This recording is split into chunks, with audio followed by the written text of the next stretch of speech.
fait, ça ne marche pas à 100%, parce que ce n'est pas vraiment une kénose de l'esprit lui-même, c'est plutôt les deux autres. Mais ça veut dire que l'esprit a un rôle un peu ingrat. Il a un rôle gras, qui est d'unifier, mais il a un rôle un peu ingrat, c'est de maintenir la distance. Alors, ce n'est pas vraiment ingrat parce que, en fait, c'est distance qui permet l'amour. Mais justement, ça nous permet de bien comprendre. Je fais deux remarques fondamentales. D'abord, cette kénose intratrinitaire. Je suis désolé, je vais parler comme un enfant. C'est un truc bien ou c'est un truc pas bien? C'est bon ou c'est méchant?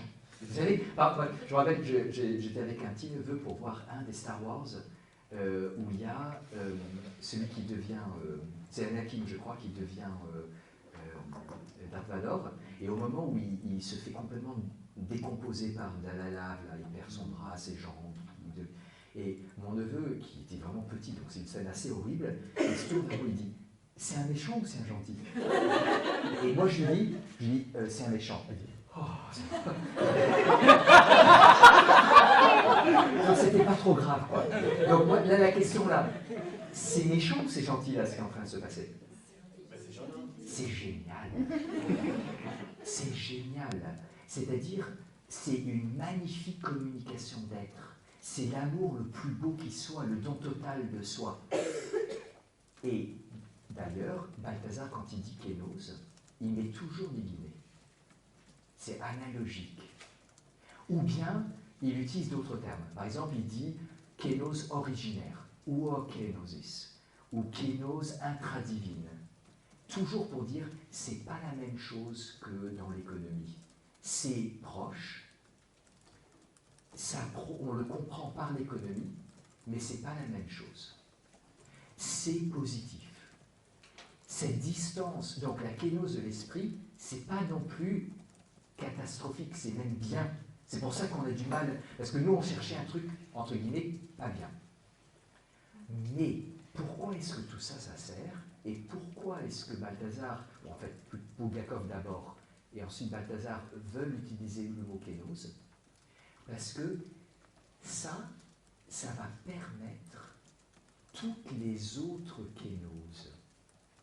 Ça va permettre la kénose du Fils dans l'incarnation, qui est par un côté méchant, une mauvaise kénose, mais par un autre côté c'est aussi magnifique. Ça va permettre la kénose de la création du monde, ça va permettre la kénose du péché, c'est-à-dire que toutes les autres distances, et c'est là qu'il faut qu'on lise ce que j'ai sauté dans le texte. Donc je reviens en arrière dans le texte.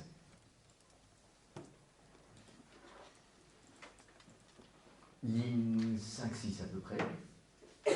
Cet acte divin qui fait procéder le Fils en tant que deuxième possibilité de partager et d'être l'unique nature divine, donc la génération du Fils, et l'instauration d'une distance absolue, infinie, au sein de laquelle toutes les autres distances concevables, telles qu'elles peuvent surgir au sein du monde fini, sans exclure le péché, sont comprises et embrassées. Et je saute quelques lignes. En fait, même pas, je continue. Dans l'amour du Père, il y a le renoncement absolu à être Dieu pour soi seul, un abandon de l'être Dieu, on l'a déjà lu ça. En un sens, un athéisme divin, celui de l'amour, bien évidemment, que l'on ne doit en aucune manière confondre avec l'athéisme intramondain, mais qui pourtant en fonde la possibilité tout en le surmontant. Alors là, je sais que c'est pas très très facile. Soit on le comprend intuitivement, soit c'est pas très très facile à comprendre. Mais voilà ce qu'essaye de dire Balthazar. Cette distance, on a une distance ici qui est à la fois immense abîme, mais aussi parfaite communion. Il y a les deux à la fois. Ça permet toutes les autres distances. Où se trouve le monde créé autre que Dieu, donc distant par rapport à Dieu? Ici. Où se trouve la liberté humaine distante par rapport à Dieu, ici. Mais c'est une distance qui ne rompt pas la communion, parce que c'est déjà pris à l'intérieur de ce mouvement. Il y a en Dieu une distance qui est déjà surmontée, dit le texte. La communion n'est pas rompue. Il y a une distance qui est déjà surmontée. Alors, le problème, c'est qu'il y a aussi des distances qui rompent la communion.